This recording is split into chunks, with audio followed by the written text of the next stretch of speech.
Descobrim la plaça. 1883, 2008, 2010. Passat, present i futur de la plaça de Braus de Tarragona. L'any 1883 s'iniciaren les obres.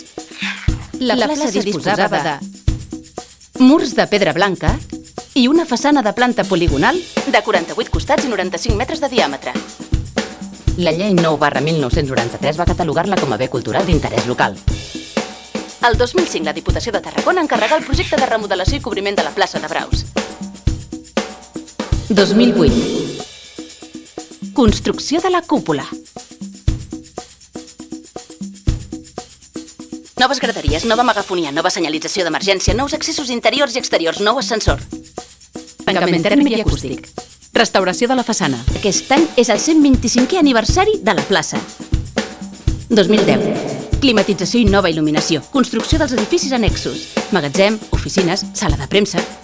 Construcció de les grades de la segona andana. Finalització dels acabats interiors i zona corredor.